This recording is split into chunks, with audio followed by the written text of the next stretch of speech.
Hello and welcome to another video. We're going to be working on a Worcester compact as I showed you in the previous model.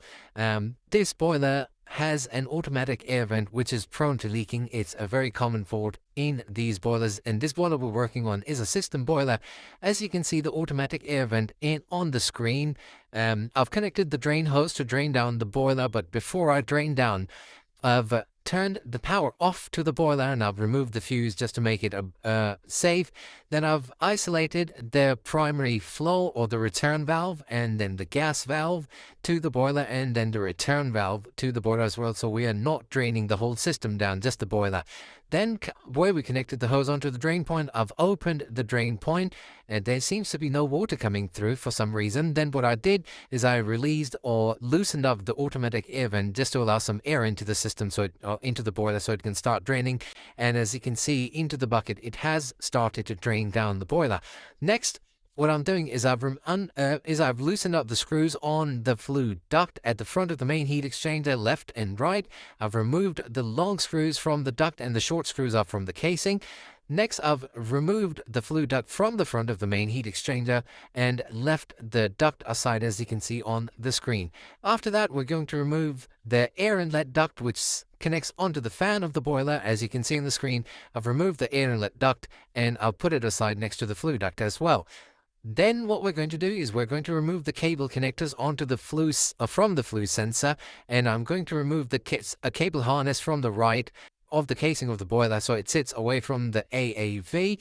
Next, I am spraying some WD-40 onto the AAV so it softens up any lime scale onto the AAV so it makes it easier to remove. I'm now removing the large clip which holds the AAV into position with a long-nosed bent nose plier. Okay, so after removing that clip, which was a little bit of a struggle, but bit by bit, if you try, you can remove that clip relatively easily. I've removed that clip, as you can see on the screen what it looks like.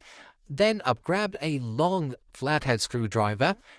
This is to loosen the AAV from its situ because it can be stuck into its position. So I've gone left and right, made it a bit loose, and eventually I was able to take it out of its pocket and out of its situ.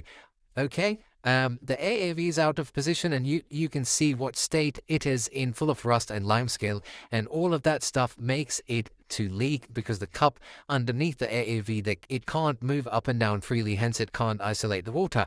So the pocket where the AAV sits, there is a cup inside this pocket which we need to remove because that retains a lot of rust, which will again cause it can cause a new AAV to not move freely. So with a bit of struggle again, I have managed to remove that cup because it was stuck properly into its place because of the rust and limescale in abundance. So you can see on the screen what both of these things look like the AAV and the cup underneath. They are on the screen. After that, I've cleaned where the cup was sitting because it was full of limescale and rust, and the new AAV and cup would have struggled. As you can see, I've cleaned it up.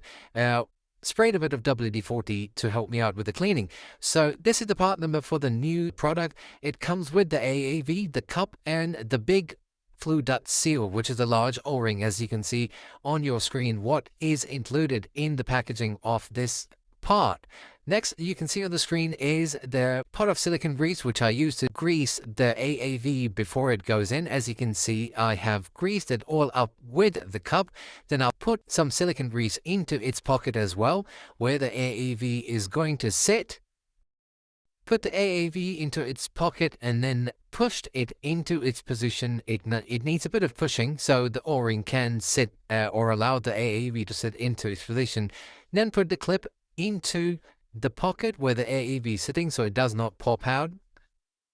Then what I've done is I've got the flue duct. We're going to renew the O-ring, the large old O-ring inside the duct. As you can see, the old one is a bit squashed and knackered, not sealing properly. This is the new large O-ring which goes underside of this duct. We're going to renew it so it seals properly, not only condensation but also the fumes as well.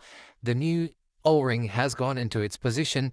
I've put some silicone grease at the top seal as well so it gets pushed onto the flue duct when it sits back into its position.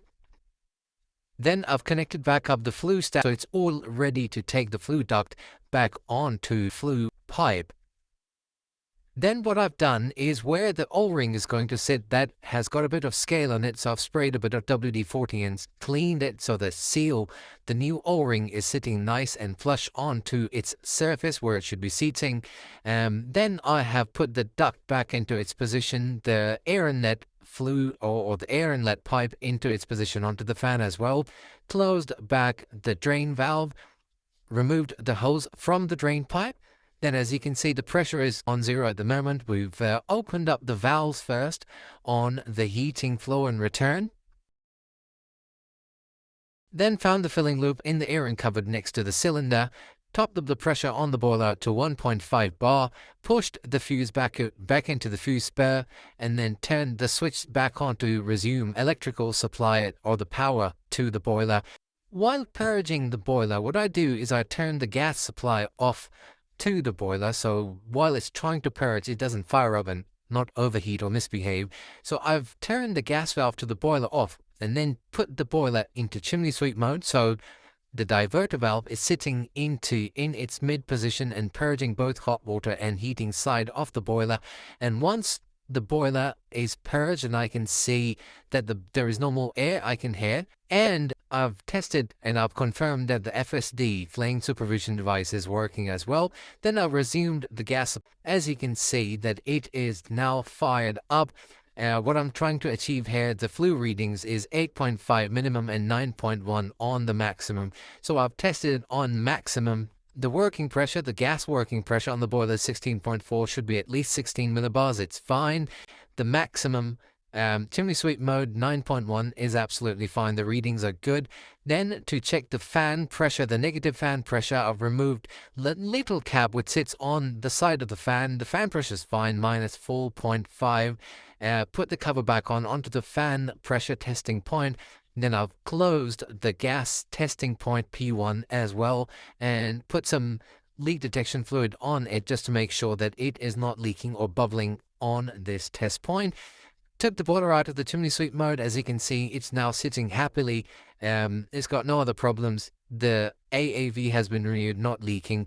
But what I do is I isolate the AAV whenever I work on any boilers as soon as the purging is done, because that saves the AAV from leaking randomly at any point of time, because you don't really need the AAV to be left open all the time. It's only there to purge your boiler. So once you've made sure that your boiler is purged, turn the AAV off. So close that cap at the top. And that is how we change the AAV on this compact model, which was a system boiler. If you've liked the video, please share the video, put a like on the video, subscribe to my channel, push the bell icon as well so you are made aware whenever I upload new videos. So until the next time, I will see you in the next video.